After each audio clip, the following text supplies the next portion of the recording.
Hello, water witches and water priestesses and water magicians and everybody in between. My watery folk, fin folk, mer witches, and everything else. There's so many names for watery magical folk out there. It's really cool. Mer witch is one that I'm really liking right now. So anyways, I wanted to talk to you today a little bit about love, self-love, and true body acceptance and ascension. So, got a little itchy nose here.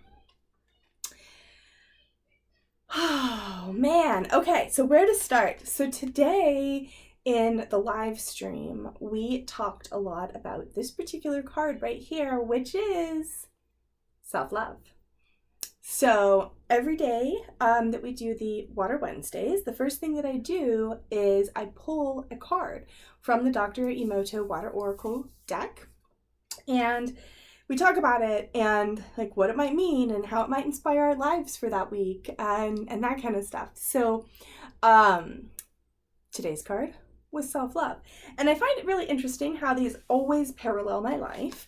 But I definitely have been in this place of self-acceptance and self-love and everything else. So I went on a good 5-minute tirade about self-love. So let's talk about that for a second. What is true self-love and body acceptance, and how is that ascension? Well, here we go. So when I was younger, I had a lot of negativity towards my body, and I was hyper focused on being thin, being fit, not having any flaws, and anything that was less than that was perceived by myself as just failure. And it's really interesting because I had a lesson to learn about this. And I grew up in a family that highly valued thin women and made fun of women that weren't, and viewed them very much as less. And whether or not they'll admit it, that was the culture of the home that I grew up in. And so I had always been the thicker of the family.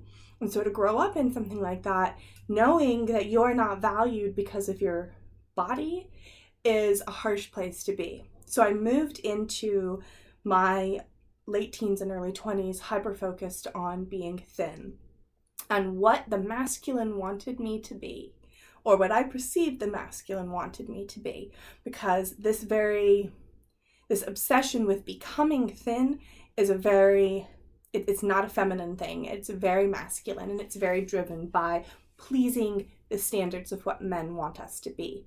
Well, I learned a couple things. First off, I want to start by saying that in no way, shape, or form am I shaming women that are thin. There are just as many thin women out there that struggle with putting weight on as there are heavy women that struggle with taking it off. The important part is that you learn to love yourself where you're at, and that you're always working to have a healthy body. So for someone that's extra thin, that might actually mean making sure that they're taking in extra calories. On the opposite end, someone that's really thick, it might mean cutting out calories, but not to the point that you are putting your health or yourself or your mind or your spirit at detriment. Doesn't mean that you need to be hiding in the closet eating 6 bags of Oreos. So let me backtrack a little bit on my body and self-love. If you followed me for over a decade, and you've seen me as a dancer and priestess back all the way into 2007, 8, and 9, you will remember me being very, very thin and very slender and very fit.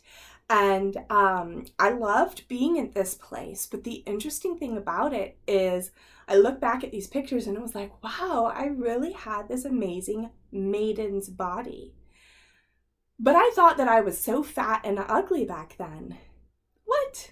That just doesn't serve. So I was stuck in that. And I was stuck deciding if I wanted to please someone's idea of me or please myself with an extra cookie. And I would always choose pleasing the other person, pleasing that masculine view of who I should be instead of accepting myself for who I was. So I was very much in this place, and I still had a lot of this conditioning to also see other women that were heavier as less. And I had to break that cycle hardcore, and it came through my own struggles. And so in around 2010, 11, and 12, I started putting on extra weight. In 2013 and 14, I struggled a lot, and I actually took some off. And then I put some more on, and I couldn't understand why I was, one, putting on weight, because I already eat an incredibly healthy, limited diet as it is. I haven't had wheat since 2012. I'm very, very, very limited on dairy. I don't eat red meat. And so my diet is chicken, birds. So basically it's birds and green things that I grow. And the occasional corn chip, that kind of thing. So I'd already had like a very limited diet. I was teaching dance classes 4 times a week. I was very physically active, but I was putting weight on, and I didn't understand why. Well, a decade later, we know why. 2018, after having a late night scare of a kidney stone, and we went to the ER, they found out that I had a tumor on my adrenal gland, which means that it does inhibit my adrenal gland's function just a little bit. Adrenal glands can help to regulate the cortisol. So if I'm stressed, I actually get flooded with a lot more of the cortisol, and my adrenal gland has a hard time regulating it. So meditation and living a very stress-free life is very important for me. But because of this, and of course it took me a very long time to find it, and it was through a little bit of magical work that I was like, I really need to uncover what the problem is. And what happened was I uncovered the adrenal tumor. And at first they put me through just this huge rigmarole. They thought it was cancer. They thought I was going to have to take it off. They thought it was Cushing's. They thought it was all of these different crazy diseases. And for like 6 to 9 months of my life between 2018 and 19, I was like very consumed with this. Well, it turns out I'm going to keep my tumor. The surgery is actually incredibly invasive, and they're just going to monitor it. If they do the surgery, they have to take the entire adrenal gland out. I'm fine with this. I now know what the reason is, and I'm able to adjust my life. But I kept gaining weight, and I kept physically getting larger, and I was getting really upset and really frustrated with myself. And until, of course, I healed it actually before I figured out what it was. And so I went through this process of self-loathing. I really did not like myself because I didn't have the perfect maiden's body. And so here's where my ascension comes into play, and I hope that this helps for a lot of other people. First off, let me say that I had my son when I was 21 and 22, and I had lost all, if not more, of my weight by the time that I was 26. And by the time actually I was 23, 24, 25, I had lost it all. And by the time I started turning 27, 28 is when a lot of the health issues began to pop up, and when I started gaining weight. And I was like, I don't understand how I can gain 8 pounds when I've been, dancing this much, and I was teaching so many classes, and I'm eating healthy, and I'm not drinking, and I don't understand what's happening. And it was through that process where I learned to love myself for who I was and for the body that I was given. And I understood that it was a lesson that I had to learn, that I had to become this mother's body in order to learn that there is so much beauty and power and healthiness in the softness that is my body right now. I do not have to be in the maiden's form. Now, side note, if you are a maiden and you have a beautiful maiden's body, this is not to shame you at all. In fact, you have an amazing body and you should love it and enjoy it for what it is and who you are. And don't get caught up the way that I was, where I did not love my body, even though it was in such a state of perfection for the maiden. It was becoming the mother's body where I truly learned that this temple is magnificent and it is so powerful and it has such ability to resist and be resilient and to change and transform and to teach me things that I didn't know. And so this lesson for me was true ascension. Focusing on having a perfect body or saying things like you have to embody who you are, or you have to eat vegan to truly embody your priestess self. Side note, I'm not vegan, but I'm super close. You have to only do these things, or you can't do those things to truly embody this priestess form. And I hear a lot of that still today, especially with embodiment. And there's an underlying current of, if you're thick or if you're heavier, then you're not really embodying the priestess. And I'm here to say that if that is where your thought process is, my darling, you are not embodying the priestess and you have some deep shadow work. And I went through that shadow work and it was hard work. But the ascension from that is that your body is the vessel for your soul. And sometimes we don't get to choose what that looks like. And sometimes we can try as we may to change a round vessel into a square. There we go, a square. And it's not going to happen. It doesn't matter how many times you work out. It doesn't matter how little you eat. You may never actually achieve those really long legs or that itty bitty tiny body. And the thing is that if you're in this place of, oh, I'm going to keep doing this in order to achieve that type of body, as soon as you get there, you're going to find out there's something else you don't like because you haven't really begun to love yourself. You've told yourself that you'll only love yourself when you're in this container. And that's not true self-love. That is not ascension. That is not wisdom. That is mean bullying to your soul. And you shouldn't do that. You don't have to go through that. You can eat a healthy diet and you can work out and have a soft body or a curvy body or a couple extra pounds or a mole you don't like or a scar you don't like or a hairstyle you don't like or an eye color that you don't like. Fill in the blank. That thing that you don't like, the moment that you begin to accept that it's part of you and that it's part of who you are and the container that holds your soul, the sooner you'll begin to actually truly love yourself. We are not houses that can just be knocked down and repainted. We are physical human forms and we have feelings. We have thoughts and we have feelings, and our souls and our bodies are connected. Now, I'm not saying that it's okay to live an unhealthy lifestyle. But let's talk about what unhealthy lifestyles are. Unhealthy lifestyles are the extreme end of any particular thing. So, starving yourself, becoming so thin, and trying to reach an unattainable level of perfection, and not caring so much that you really are poisoning and making your body toxic by what you're putting in it, and not getting exercise and not putting in your good greens or whatever it is that you need to make your body. Both of those lifestyles are toxic and bad.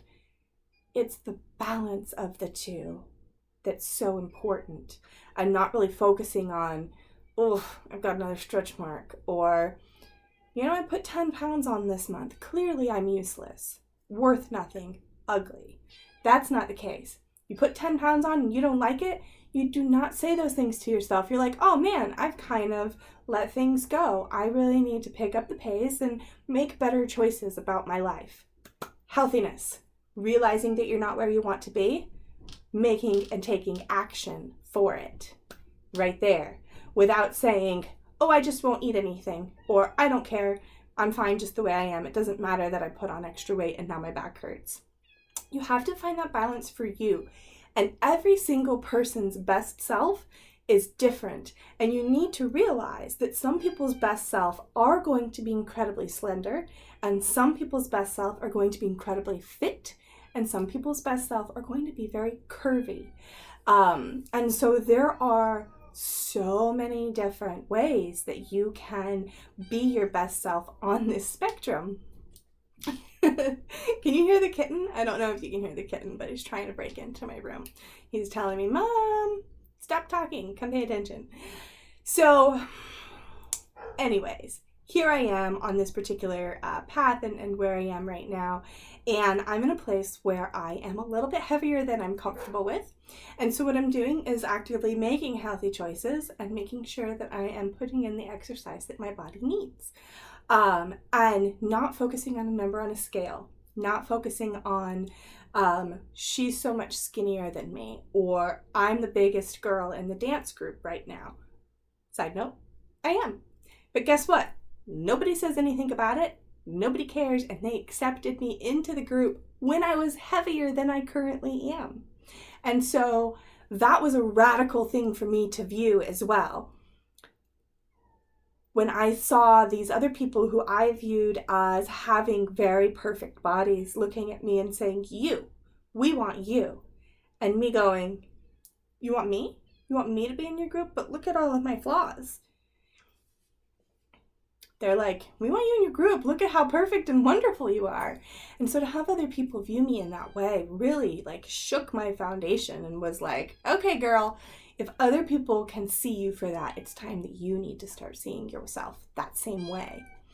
And so I'm going to go ahead and just end this really long ranty video and saying, do not ever seek the imbalance of the extremes, but always seek to find balance.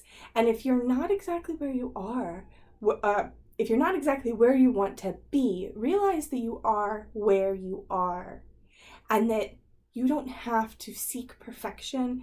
Right now, you are perfection.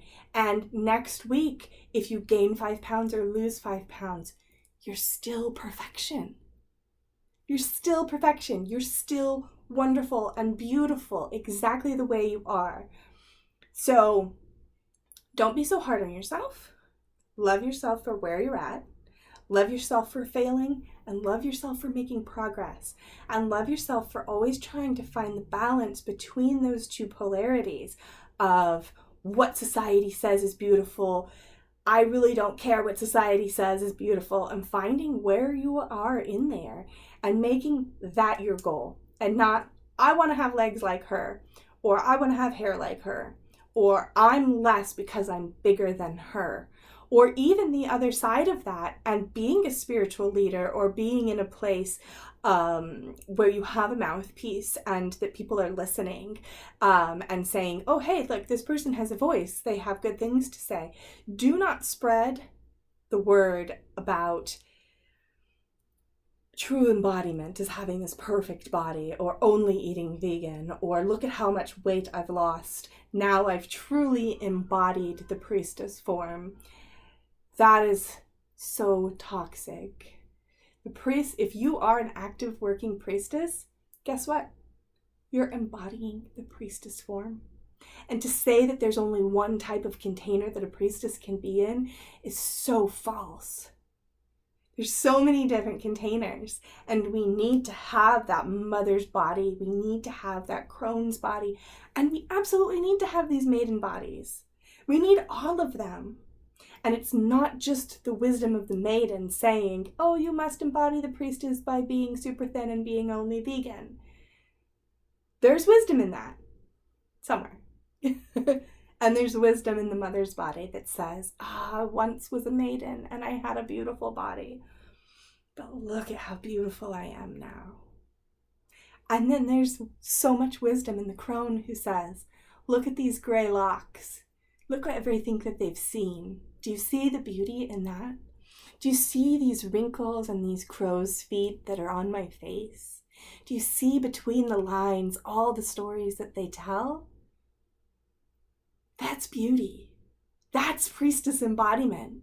That is being in your pure, perfect form right where you are.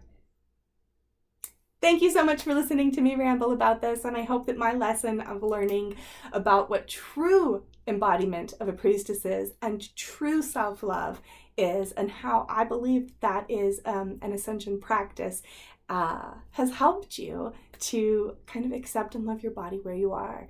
And maybe in 10 years you'll come back to the same video and be, oh yeah, I remember that. I've changed so much, but look at how beautiful I am now. So, thank you so much.